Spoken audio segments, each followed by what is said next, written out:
I'm Marci. And I'm Noah. We grew up watching Disney Channel, and every few months, a new Disney Channel original movie, or DCOM, would drop. Since we were kids, we would love to get snacks and spend those evenings enjoying really cool and fun movies on our favorite channel. Well, now we're not really kids anymore, but we decided we wanted to revisit our younger selves by rewatching all 110 DCOMs, and we want you to join us for the nostalgia. So every Friday, we are sharing our thoughts and feelings on the DCOM of the week. So join us, the DCOM kids, in our rewatch of Zenon the Zequel. That was pretty good. I think that was pretty good. That was good. Welcome everyone to DCOM Kids. Today, as we mentioned, we have rewatched Zenon the Zequel. What was it, almost a year ago now? We did Zenon Girl of the 21st Century. Yeah. And we finally got to the sequel, and I freaking love these movies. So, completely biased here. Yes. Right on. Well, shall we just jump straight on into the goodies? Let's jump right in. Yeah. Well, this film was released in 2001. So we are officially out of the 2000s, finally. I feel like it took us forever. Like, the 99 was, like, a lot of movies, but, like, literally it's been almost a year. Was, like, so many. It's been so many movies. But so it was released in 2000, and it was written by, I believe, the same people who wrote the original, Marilyn Sadler, Roger Bolin, and Stu Krieger. Awesome. And we have a lovely cast today to talk about. Yes. Starting off with Philip Rise, who played Protozoa. Yes. And I can't read this because it's too small on my tiny little phone. But Shadiah Simmons played Nebula Wade, which notably was Raven-Symoné in the last movie. Mm-hmm. And me and Marci were just talking about this before we started. It is Raven-Symoné as Nebula Wade in the first movie. Yes. And then it's Shadiah Simmons in the second movie. Mm-hmm. And in the third movie, albeit she's only in it for like maybe 5 minutes total. Yeah. Maybe. Like a couple clips. Yeah. Yeah. And it does end up going back to Raven-Symoné. So I just thought that was kind of funny. Yeah. Next we have Lauren Maltby, who played Margie Hammond. Of course, Kirsten Storm played Zenon Karr, which is weird that she's billed fourth in a movie named after her. Yeah, it's odd. Then we have Stuart Pinkin, who played Commander Edward. That's what I thought. Commander Edward Plank. That's what I thought. Yes. Okay. Then Holly Fugel played Aunt Judy King. Then we have Kling, not King. Then we have Susan Brady as Astrid Karr. Robert Curtis Brown played Mark Karr. Then we have Thomas M. Wright, who played Orion. John Getz played General Hammond. And Jennifer Rucker played Carla Wade. And that's our cast. I mean, there's several more people who were in it. Yeah. We could go through and talk about each one of them, but ain't nobody got time for that. So there's a couple things. Let me go down here. Manny, what's his name? Sorry. Cotto? Manny Cotto directed the film. Phil Marshall is responsible for the awesome music. Donald Duncan's handiwork gave us the cinematography. And Benjamin D. Stokes, alongside Terry Stokes, edited this masterpiece. Yes, and that does say Stokes. Stokes. That's okay. I did the same thing a minute ago, so it's fine. I'm not judging anyone. We talked about how Shadiah replaced Raven-Symoné, but she was also in Quince, and of course, she was one of the two leads in The Color of Friendship. Yes. And then, Lauren Maltby was also in Stepsister from Planet Weird. I feel like she was... Oh, I just realized who she was in Stepsister from Planet Weird. She's like the super popular girl. She's My the popular brain was girl. like, I don't remember her being in that movie. And then as I was about to say that out loud on live television. Yeah. And Thomas M. Wright was also in Stepsister from Planet Weird. Yeah, so that's pretty cool that that's one of the things I like about DCOMs is that they tend to recycle characters, or not characters, but actors. Actors, yeah. They will give people like more than just the one. Yeah. Right.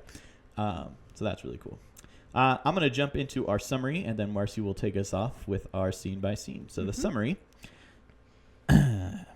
After inadvertently trashing Commander Plank's quarters, Zenon is assigned the lowly task of alien detection duty.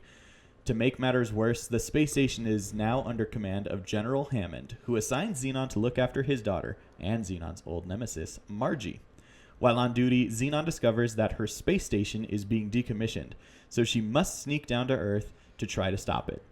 On top of all this, She makes alien contact, though no one believes her at first. Once again, it's up to Zenon to take charge and save her friends, family, and space station. Fun stuff. Fun stuff. Right on. Go ahead and jump right on. All right, scene by scene. This marvelous motion picture begins with what can only be described as a Star Wars scroll-inspired roller, giving us context to the current state of the station and life on board, backed by one of Noah's favorite futuristic score. There was supposed to be an S there. Scores? Yeah, one of Okay. Noah's favorite features. Scores. It doesn't matter. As the data pad flies back, we enter the space stay and learn that Nebula and Zenon are on their way to do something we aren't entirely sure is allowed. But being the hero of the station, Zenon believes she can do just about anything. She then enters a room and introduces Neb to a new game she invented, Pong. Yeah, so she reinvented Pong because this movie is so far in the future that apparently they forgot about it. As they begin to play, it turns out that they are actually opening and closing airlocks in Commander Plank's office, causing his belongings to be jettisoned into outer space. Side note, why would there be airlocks in the Commander Plank's office? Anyway. Plank catches a glimpse of his things flying out into space, and then he enters his office, attempting to get to the bottom of the situation, and quickly realizes Zenon must be responsible. Immediately after her purge of the commander's office, Zenon is seen in her room talking to her datapad, where we witness Greg breaking up with Z. She is totally taken aback by his actions and can't help but feel hurt. Just as Neb is trying to cheer her up by convincing her that the breakup isn't all bad, as she is now free to fully exploit her free reign of the station, Commander Plank calls Zenon to inform her he has revoked her all-access pass to the space stay as a result of her janitorial work to his office. This is what happens when you write right before you're going to record, is you don't proofread anything. That's okay. I'm going to try to start doing this earlier, and I'm going to send these off to Mom and make her edit them for us. Anyway, Plank then informs Z her punishment won't end at losing her pass, and she is sentenced to work in the alien lab with Orion. Convinced that there is no possible way humans are the only life forms in the universe, Orion explains it is only a matter of time before they make contact. Despite Zenon's unwillingness, Commander Plank insists it will be good for her. Falling asleep at her desk, Zenon is woken in a start as alarms begin to sound. She rushes to ensure the signal is being captured and is possibly disappointed when she discovers it's nothing more than Orion waking her up with an alarm clock to relieve her of her shift. Back home, Zenon explains to her mother how boring work in the lab is, and also informs her that Greg dumped her. While lamenting, it's embarrassing, okay. I don't know whose fault that was. While lamenting, a news broadcast reveals Protozoa has gone missing. We jump to the dining hall where murmurs fill the room. The U.S. military has taken control of the space station after the fall of Whyncom. Thank you. Yeah, no worries. The military is set to send a squad to the station to evaluate the station and determine what sections should be kept and what should be jettisoned, and who, if anyone, will be relocated to Earth. Upon the arrival of General Hammond, it is requested that Zenon report to him immediately to receive a very important mission: to watch over and care for his daughter Marci. The general orders Marci to take a nap, but is guilted into taking the order back after Marci starts to cry, quote unquote. Back in Zenon's room, Marci gives her a reality check on how things are going to be. Zenon will do anything and everything Marci asks her to do, or else she will convince her dad Zenon and her family should be sent to Earth. We fade into a short montage of Zenon cutting Marci's food, doing her homework, and giving her the last slice of cake. Zenon and Nebula discuss the challenges Z is facing following Marci's demands. Zenon comes up with a plan. While giving Marci a pedicure, Zenon superglues Marci's socks to her toes. Later in the alien lab, Zenon catches a zum come through the system. When she calls Plankton and Orion to inform them of the signal, there is no record of the sound.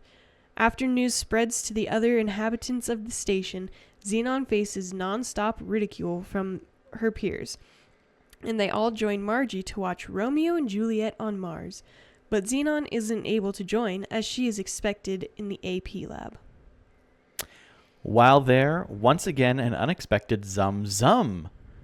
And then, and when she tries to inform Planck again, Hammond appears and suggests that the sound Zenon is hearing must mean the module is falling into disrepair and should be considered for decommissioning next. Upon hearing this, Commander Planck bans Zenon from the AP lab and tries to convince Hammond it's not the module, it's Zenon. Following an announcement informing the crew on board the station... Following an announcement informing the crew on board the station... Why do I keep reading it like that? I've done that twice. Informing the crew on board the station that Sector 7 will be jettisoned. Next, Zenon decides it is up to her to attempt to stop the further disassembly of their beloved space station. Attempting to convince Commander Planck to fight back, Zenon learns Planck is starting to lose hope that there is anything they can do, and perhaps they'd be better off on Earth. After their meeting, Zenon confronts Nebula, who is beginning to get close to Margie, and decides to end their friendship. Back in her room again, Zenon fails to win a game of Solar Solitaire and receives a message on her zap pad from the aliens, containing a familiar 3-note chime. Zoom, zoom, zoom. She calls Orion over and shows him the message and comparing it to Protozoa's song. Zenon successfully convinces Orion the aliens want to meet Protozoa, and they begin to develop a plan, but not before being interrupted by the jettison of Module 7. We next jump into Zenon attempting to mend her relationship with Nebula, who we find out is being sent to Earth. Zenon decides she must go to Earth to find Protozoa. While setting up a crate for Xenon's escape, Margie overhears their plan. Overhears their plan, period. The next morning, Xenon's parents say goodbye to Nebula and her family, explaining Zenon couldn't bear to say goodbye. Arriving on Earth in a cargo trunk, Zenon eventually breaks out and discovers Margie followed her lead and also sent herself back to Earth in a cargo trunk. They then make their way to Aunt Judy's house, where she is ecstatic to see Z, but questions why she's there. Zenon explains what is going on to Aunt Judy over breakfast, who instantly believes the existence of aliens, and Zenon recruits her to help their mission to locate Protozoa. Margie suggests the aliens aren't looking for Protozoa, they abducted him. Zenon shoots the idea down, and they begin to break down his songs to see if they can get a hint as to where he might be, and they are successful, finding a home called Nova Linda. Protozoa sends a message to his manager explaining that after his concert in space, he wants to do something else that's big. But not being born in the U.S. and not being Catholic, being president or the Pope are not options. So he must come up with something. Judy drops Zenon and Margie at a gate near the Nova Linda, and they set off on a long hike to the house. Back on the space station, General Hammond finds a message left by Margie claiming Zenon kidnapped her and forced her to go to Earth. Back in the forest, Zenon and Margie are stopped in their tracks by a rather large spider and try to work out a way around it. Using a stick to destroy the spider web, they take off screaming toward the house. On the station, Hammond confronts Zenon's mom and dad, who had no idea she was gone, and they received a call from Judy explaining where the girls are. On Earth, Margie and Zenon find the house, and as they step onto the land, they are caught in a trap that tickles you and prevents you from moving. Zoa approaches them and leads them into the house, and Zenon gives him his next big thing, Protozoa, first rock star ever to sing for aliens. Aliens beings from another galaxy, that's the full quote. And he agrees to join them. And I gotta keep stop pushing buttons. He agrees to join them. When preparing for the possible relocation to Earth, Zenon's mom and dad determine that if they must relocate to Earth, they will be okay. They set out for the lab to work on their experiments, but are informed by a soldier that they are not allowed to leave their quarters until Zenon returns with Marci. Zenon and team try to work out where to meet the aliens, and Zenon finds a map and sends it to Orion to help them decode the aliens' map. Zenon tells Marci to call her dad to request a shuttle to help them meet the aliens. When Marci calls, she accidentally taps in on a meeting between General Hammond and his number 2, discussing the inevitable total decommissioning of the space station, a secret they have been keeping under wraps thus far. Zenon tells Judy, and Judy informs Commander Plank and convinces him to borrow a shuttle to make the meeting happen.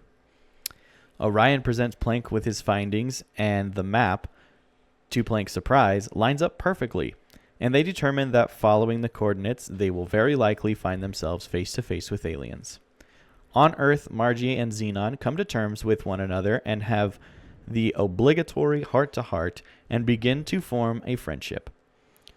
We then get to see the Wade family at their new home on Earth, where Nebula expresses her dislike for their new home.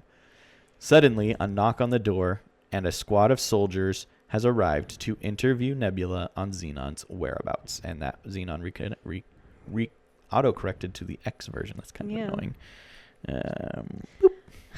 Plank then asks General Hammond to pilot the shuttle, and Hammond agrees. While Judy explains the plan to Zenon on video call, the soldiers show up at Judy's door, and she escapes through the backyard. While Plank prepares to leave and receives the navigational chart from Orion, they are caught by General Hammond, jeopardizing the entire mission. When Zenon's parents call her to tell her to come home and inform her that Plank was caught, Zenon asks that her mom, who is terrified of flying, is the only other one who can fly a shuttle. She reluctantly agrees. Knowing they won't be able to get a shuttle past Hammond and his crew, Orion takes Z's mom to what is essentially a space trash truck. Here, things begin happening really fast, so let's go.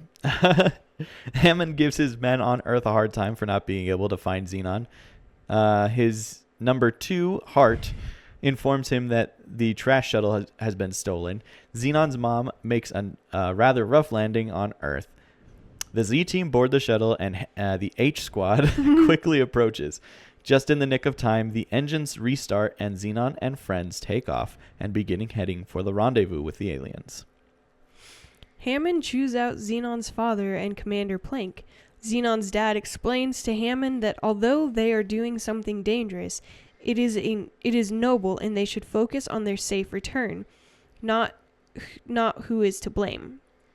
On the shuttle, Zenon's mom thanks her for helping her break free from her fear of flying. Their sentimental moment comes to a rapid end when an alarm sounds, alerting the team to their dangerously low fuel levels. Communication to the space station is not working, and the moon gravity takes over, causing the ship to fall to its surface. Just when it seems they are going to crash and everything will end, the aliens arrive to save the day. After pulling them to safety, the aliens appear in the shuttle and make contact. Although the team thought the aliens wanted to meet Protozoa, it turns out they have actually been lost in space for 3 years, and they need the navigational information from the shuttle to get home. When asked why they didn't just tap into the station and take the information they needed, the aliens confess it is because taking without asking is impolite. The team allows them to gather the information they need and returns them to the space station. The aliens return them to the space station. I didn't write that very clearly. When they arrive back at the station, Hammond confronts everyone, claiming that their efforts are for naught, as he must continue his mission.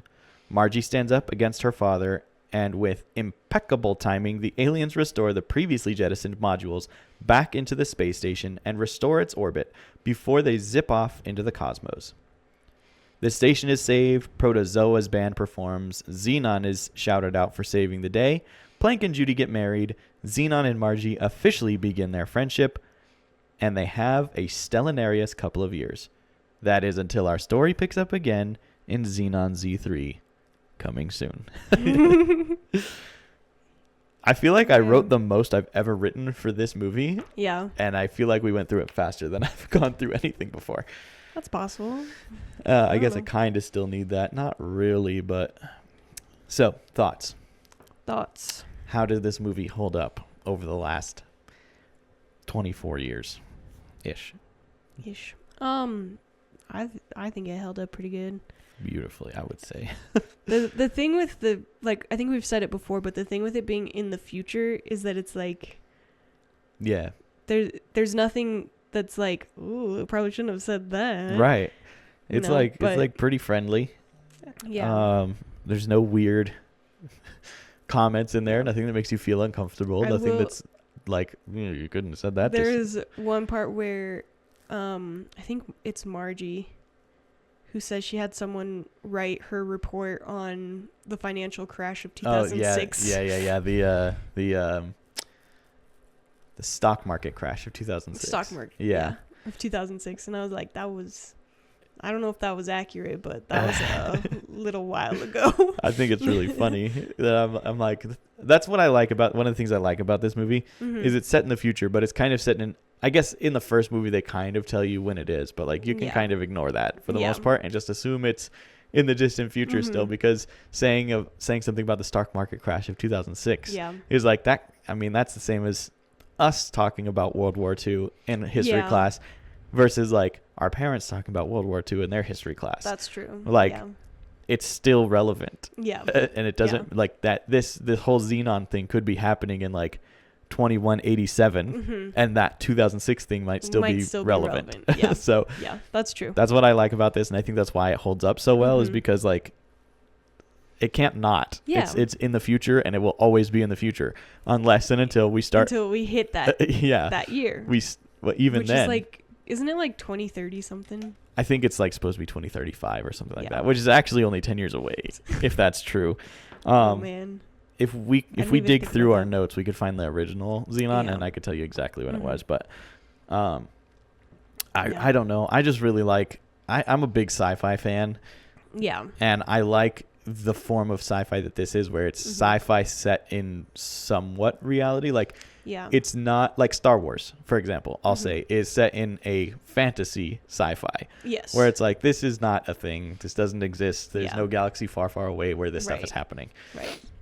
But Zenon is like, this is sci-fi, but like it could feasibly happen. Yeah. There is a space station. Yeah. There's some things in it where you're like, yeah, that's not exactly accurate. That's not quite physically sound. Yeah. But then there's other things where you're like, I mean, that's not out of the realm of possibilities. That's not impossible. Yeah. So that's one of the things I really like about this. I also am going to give it another shout out to the score at the beginning. I really love the Zenon score. It's like da, da, when I can't even hum it. It's like a little like I really like it. I haven't really seen enough Star Trek. I was gonna say it's like Star Trek and Star Wars mixed together, but I haven't actually seen enough of either of those to say that. I mean, it does remind me of Epcot though. Like Mission Space and all that. Yeah, maybe that's why I like it so much. So fun fact for you here. We were not taking the notes like we are now when we did this. That's right. So the date is actually not in there. The year. Oh well. But if we Googled it, I bet we could find it if we tried hard enough. What was your favorite scene in this whole movie? Okay, hear me out. Go for it. When she glues the socks to her toes. I love that scene, and I don't know why. I think it's so funny. I always wanted to prank somebody with that, but then in my head I was like, that's not actually a good prank because they would have to put their socks on right after you paint their toes. Right. And being a girl, being someone who paints their nails, you can't do that. You got to let it dry. Right. Otherwise you ruin it. Yeah, so it couldn't have happened anyway, but it's still funny. But it is still funny. I've always wanted to prank somebody. Hilarious. I was like, that's the best prank. And it's so harmless, too. I mean, yeah, realistically, a little bit of acetone and you're good to go. You're good. You're good. Yeah. I would say I have two favorite scenes. I mean, the whole movie's my favorite I scene. mean, honestly, honestly, I freaking love this movie. And I love the original, and I love Zenon Z3 too. Yeah. I cannot wait to get there. I'm like, do I just fast track Z3 and get it out next week? But do we just start doing trilogies? Maybe, because we could. There's only a few. There's only a few. Though. Okay, I'm gonna finish my thought, and then I'll come back to the thought that I just had. So, the one of my favorite scenes is when she's in there and she's like got that little foldy thing. The like 3-dimensional foldy puzzle thing. I can't remember what it's called. And she hears the first zoom zoom. I don't know why, but I love that scene. I have very fond memories of watching this movie and seeing her in the AP lab and just seeing outside of it and like inside of it, and she's just like chilling, and then you hear that zoom zoom, and I don't know. And then you're like, this is my future. I want to be there. Dude, for real. And then I think my second favorite scene is when they find Protozoa at Nova Linda, and they like step onto the property, and there's that invisible fence that like traps their feet, and then it just starts tickling them. I'm like, that is the kind of invisible fence I want. It's so harmless, but like it's like there's nobody's getting harmed. You're just being tickled. Exactly, yeah. You're like, don't step on my property or you get tickled. And people are like, okay, whatever. And then they step on it, they get tickled. And I'm like, you did it. You stepped on and got tickled. Yeah. Those are two of my favorite scenes. And like I said, the whole movie is my favorite. The whole movie. I freaking love this movie. Yeah. It's a good one. Oh. It's so good. Yeah. Okay. Yeah. Do we even need to talk about the rating? Because like it's gonna be 5, right? It's gonna be 5. Like I think we gave something. What did we give? Alley Cat Strike or something, an honorable 6th star. And I'm like, this is almost go up there with for me. Like I almost want to give this one. Let's you know what? Let's do it. You know what? It's our podcast. We can do whatever we want. We can rate it however we want. This is a 7 out of 5. Oh, okay. Look, I don't know why. I freaking love Zenon. Honestly, I would probably be willing to bet that a large part of my love for this film is my crush on Kirsten Storm when I was a kid. Yeah. Yeah.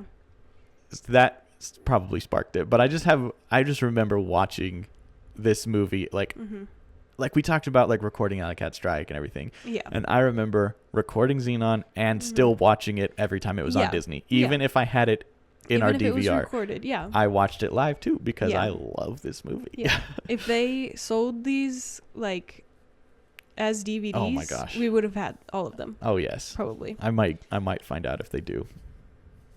They probably do. I kind of want a Zenon poster to go here. Yeah. Yeah. I am planning on replacing these posters soon because they're a year old now or 2 years old now. 2 years, yeah. And I want to get something else up there. But anyway. Sure. So 7 out of 5 stars because Zenon. Okay. Okay. And yeah, I don't know. What other things do you want to say about? Do you have a least favorite scene in this movie? I don't. No. There's not a single thing that happened in this movie where I'm like, I could have done without that. No. I love this whole movie. Yeah. I will say another favorite one that like, I was like, how did you not like when she's in the crate and she like knocks it over and you realize she's on her head. Right. I was like, how that crate's big enough you could have flipped yourself around. That's what I'm saying. I'm like you could have crawled around. It's fine. It's funny. I guess the only thing that bothers me a little bit is how did Margie get out so fast? Yeah. And then she also gives Zenon crap because she's like, good job, Houdini. I've been out for a whole 2 minutes. And I'm like, 2 minutes is not that long. It's not that long. Working out how to get yourself out of a crate like that. Yeah. 2 minutes doesn't make a difference. No. I mean, I guess if you're Houdini and you're underwater, 2 minutes makes a world of difference because you're dead now. But, whatever.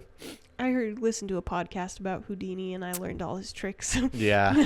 I was big into magicianry, magicry for a while, and I learned a lot about how he did things. And and you're like, it's one of those things where I'm like, I feel like I'm kind of disillusioned by magic tricks.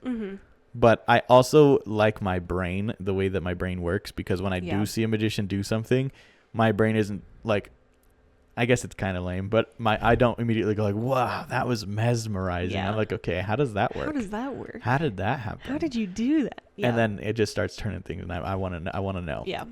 Yeah. Anyway, I'm going to jump back to the other thought that I had, if I can remember what it was. About trilogies. About trilogies. Was it about trilogies? Is that what you're talking? Oh, yeah. Yes. Yes. Thank you. Because there's another trilogy in the DCOMs, and it is High School Musical. I did not yes. realize until I was starting to watch the movie and I had to go on Disney Plus and like scroll through to get to it. Mhm. 'Cause it could just search for it, but I like to go through the Yeah. through the system so I can Yeah. kind of get a glimpse of what's coming. Mhm. I did not realize that all 3 Zenon movies came out before High School Musical ever came out. Yes. I was like, wow. I thought there was at Mhm. least a little bit of overlap where between Zenon, the Zequel, and Zenon Z3 is when we got the first High School Musical. But no, Nope. It was it's after. Z3, and then it's like 2 or 3 more years, Mhm. and then we And get then High it's School High Musical. School Musical. Yeah. And then I also realized when I was scrolling through that Descendants Mhm. is not listed in the DCOMs, even though they are, Why is that? because they have their own separate section. Descendants has its own separate section on Disney. They on have Disney 4 Plus. movies now. Yeah. So we'll have to decide if when we're done 5 with if you everything. include the cartoon. Yeah, we're not. Live action only. Yeah. If we get finished with all of these and we decide we Mhm. want to, we might go back and do Descendants as well. Okay. But we'll see. We'll discuss that later. And then I also am trying to decide like Kim Possible, A Stitch in Mm. Time. Mhm. Do we do that? I don't know if that shows up in our list of DCOMs. I think it's only live actions in there, but Yeah. maybe we throw that in at some point too. But I don't Sure. know. Yeah. We'll see. Because there's 2 Kim Possible movies. Yes, there's A Stitch in Time and then the other one. And the second one. Yes. Kim Possible, the second one. Yeah. Okay. Well, any final thoughts on Zenon the Zequel? Everybody should go watch it. Everybody, you should absolutely go watch it. If you don't watch these movies before you listen to us, first of all, spoiler alert. Spoiler alert. Second of all, you absolutely should, because Mhm. at least this one for sure. Yeah. Because Zenon is, all 3 of them are Mhm. collectively my favorite DCOMs ever. Yeah. I really love Alley Cat Strike. You know, Yeah. there's a lot of them out there that I really love, but For Zenon sure. holds a special place in my heart. Yeah. Mainly probably because of also being the, like, I'm really interested in space. I really like space. I grew Mhm. up watching shuttle launches and enjoying Yeah. learning what they were doing up there and all that stuff. Mhm. So that combined with my crush on Kirsten Storm is probably why I love this Probably, movie so much. yeah. And the music. I mean, the music Yeah. is so good. The intro, it's like, I want to hum it again because I love it so much, but I don't know if I can like physically make the notes happen. It was like, no, that's not even close. No. Whatever. And That's then there's okay. also Protozoa's songs. Yes. I love listening to Supernova Supernova Girl. Girl. That's my one of my Mhm. favorite songs, Yeah. at least coming from Disney. Yeah. I've got a Yeah. lot of songs I love in general, but For sure. coming out of the Disney camp, like that's Yeah. definitely up there for me. Yeah. Wait till we Right on. hit Z3. Oh my gosh, I can't wait. I can't wait. But then there's like the other band, the girl band. I Yeah. forget what the band name is I called. forget what it's called too, but But they like try to overshadow my boy Protozoa, and Yeah. it hurts my heart. he ends up joining the band in the end. Yeah, he though. does, which is Spoiler funny. alert. Spoilers. Yeah. Right on. Well, that about it covers it, I think, for Okay, us yes. today. That is Zenon the Zequel. Mm-hmm.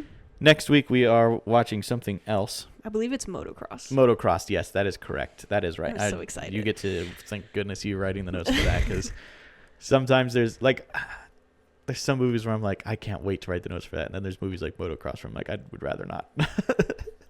Really? Yeah, not because I don't like the movie, but because I don't know if I could type fast enough. Oh. And I'd have to pause a lot. It's going to take me a long I time. mean, I pause a lot when I watch them and write notes, but but that's valid. Sometimes I just don't give myself enough time to pause. So, yeah. but with this one, I literally started writing. I was telling Marci before we started the podcast today that I literally started writing the scene by scene, and I was like, I should probably actually watch the movie. I should probably watch. I was through the first 2 scenes. Thankfully, Yeah. I was like, let me just watch it, make sure I'm not forgetting things. And the first Yeah. 2 scenes I wrote were spot on. Nice. I think I had to adjust a name because I spelled a Mm. name wrong, or I think I had Orion's name incorrect. Yeah. That's I don't fair. remember, but it was something That makes silly like sense. that. Anyway, thank you guys for joining us, the DCOM kids, on this Mhm. episode of DCOM Kids. Join us live on Monday night for our second podcast. That's technically our first podcast, but whatever. Our other podcast, Noah Parker's World of Wonder, where my wife, Adriana, and I talk about the parks in lots of different forms. And we also talk about our preferences. We talk about the news that's going on there. Mhm. And we also play a little game now. That's a new bit for us. That goes live on Monday nights on our YouTube channel, at Noah Parker _channel on YouTube. You can find us live there at 8 p.m. Mountain Time, or you can catch it the next day on all major podcast platforms. Then we also play games every Wednesday night at 8 p.m. Mountain Time. That is only live streamed. That will not be available the next day on podcast platforms. If you can't join us live, that's okay. All of our live streams are available the next day to watch on YouTube, video on demand. So you can just watch it whenever you'd like. And if you're not already, make sure you go follow us on Facebook, TikTok, not Twitter yet. I'm deciding if I want to do Twitter, and Instagram. Sorry, X. There's no such thing as Twitter anymore. Yes. And so follow us over there. Adriana posts shorts over there. So like, if you want to know kind of what you're getting into with Noah Parker's World of Wonder, you can go over there and get a glimpse of like a 1 minute glimpse of an episode before you decide for sure if you want to listen. We would love for you to listen anyway. And if you are listening to the audio only podcasts, make sure that you follow the podcast and you have our show set to automatically download so that it's ready to go for you as soon as you wake up, because I do publish it at 6 a.m. Mountain Time on days where it's supposed to be out. So tomorrow's Friday for DCOM kids, or today is Friday for those of you listening. And so it'll be available at 6 a.m. And if you have your podcast set up to auto download, it'll just be ready to go. You can hop in your car, hop on your bike, hop on the bus, whatever you do, press play, you're good to go. Yeah, Adriana and I are going to be doing Noah Parker's World of Wonder on Monday night, where we're going to be talking about stuff. Dang, I was going on a strong roll and I could not gather what we were talking about. We are talking about is it really worth it? So we're going to be talking about some of the enchanting extras you can get at Walt Disney World, and if we think they are actually worth it or not. But until then, everyone, let the wonder take hold.